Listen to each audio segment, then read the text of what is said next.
welcome to our channel Fintu and you're watching Friday First Cut series. I am Nidhi Manchanda, Certified Financial Planner and Head of Training, Research and Development at Fintu. Last year, that is 2021, was not a good year for gold as it lost about 4%. In the last 6 years, 2021 was the first negative yielding year.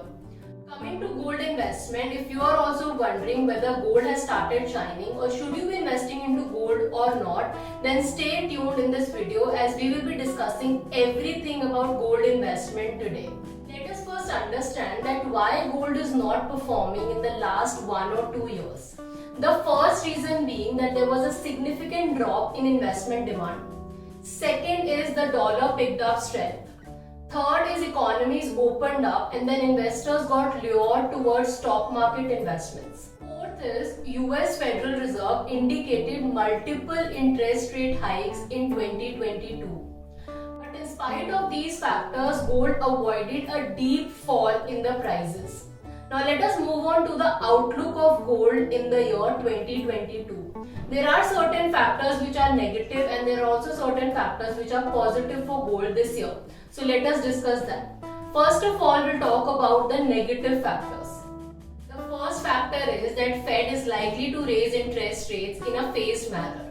Now, as a result of this, the treasury bills will become more attractive for the investors as it comes with safety as well as the interest payments. This can result in some asset reallocation from gold to US treasuries. Second is that rising rates increases the opportunity cost of holding gold, which is not a positive sign for gold investments. Third is increase in US interest rate will further strengthen the dollar. This will negatively impact the gold prices. Now let us move on to some of the positives in 2022 for gold. The first one being rising inflation rates. It tends to drive gold demand as gold is considered to be a hedge against rising inflation and we have the data in the history to support this assumption.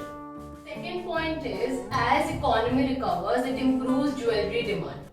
Third one is related to coronavirus. So currently in the pandemic situation and also with variants of COVID-19, definitely gold will have a positive impact as it is considered as a safe haven. Fourth is geopolitical risk and uncertainty about Russia and Ukraine crisis boosted demand for gold.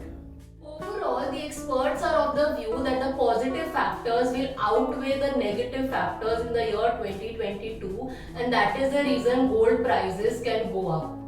Let us now talk about the technical perspective into gold. So in our view, the gold will most likely to touch $19-20 per ounce in 2022 and breach of this level can induce more upward momentum towards $2,000 per ounce. The overall trend is bullish and there are significant support levels. And although gold will witness certain weaknesses in the start of the year 2022, but towards the end we can expect positive returns from gold. Now coming to the most important question as should you invest into gold or not? Well, one can always maintain an exposure of around 10% in gold in their overall portfolio in order to diversify. Now when it comes to gold investing, there are multiple ways. You can invest into gold through SDB bonds or through gold ETF, gold mutual funds, digital gold. There are ample ways of investing into gold and we have already made a detailed video in comparison of these different options and which one should you go for. So in case you have not checked that video, the link will be in the description box. I hope the video was useful for you and in case you have any queries, feel free to get in touch with our finance and tax experts and for more such videos, do subscribe to our channel.